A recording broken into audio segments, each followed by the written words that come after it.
Bismillahirrahmanirrahim. Assalamualaikum warahmatullahi wabarakatuh. Nah, di sini saya Siti Nurhalisah, NIM E2019-4004. Nah, di sini saya akan menjelaskan tentang subbab kapital. Nah, satu, pengertian kapital. Nah, apa sih kapital itu?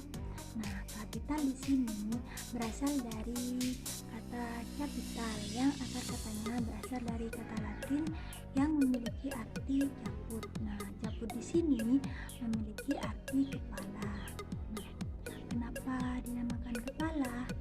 Nah, seperti yang telah kita ketahui bahwa kepala merupakan pusat atau organ yang terpenting dalam organ-organ yang lain dalam tubuh kita. Nah, jadi jika kapital diartikan sebagai kepala, maka kapital di sini memiliki arti yaitu hal yang utama dalam kegiatan suatu perekonomian atau bisa kita sebut sebagai modal.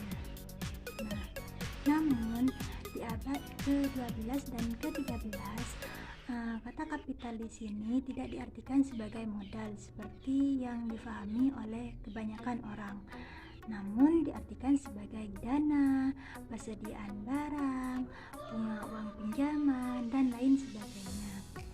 Nah, dari penjelasan tersebut pasti terbesit dalam benak kita kenapa di abad tersebut kapital tidak diartikan sebagai modal. Nah, di sini menurut penjelasan dari Lawang, yang pertama, yaitu alasan yang pertama, kapital dalam bahasa Inggris memang berarti modal. Nah, modal di sini bisa dalam bentuk yang biasanya digunakan dalam berbelanja kapital barang fisik yang memungkinkan suatu kegiatan investasi dapat berjalan.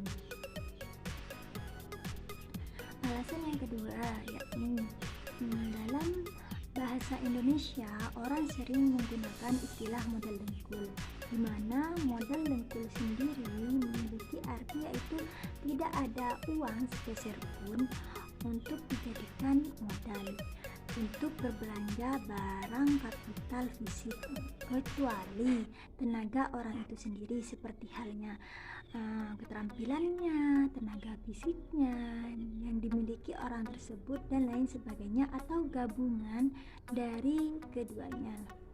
Yang ketiga yaitu konsep kapital pada dasarnya terkait dengan suatu investasi.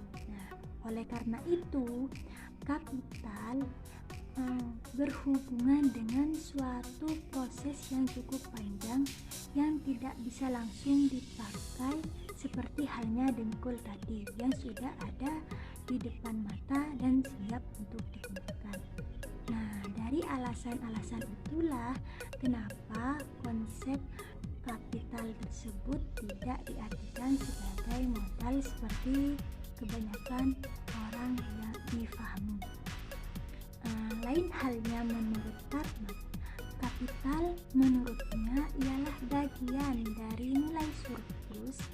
Cara nilai surplus yang diperoleh kelompok berbisnis dari kontrol cara-cara produksi dalam suatu sirkulasi komoditas dan uang antara proses produksi dan konsumsi.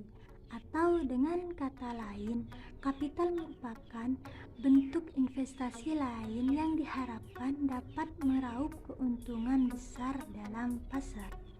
Nah, jadi definisi sederhana yang dapat kami simpulkan dari berbagai definisi oleh ahli-ahli tersebut ialah kapital merupakan faktor produksi investasi yang baik langsung digunakan atau dipakai atau yang tidak dapat langsung dipakai, dan nilai surplus yang dikelola tadi seefektif mungkin untuk meraih keuntungan di pasar.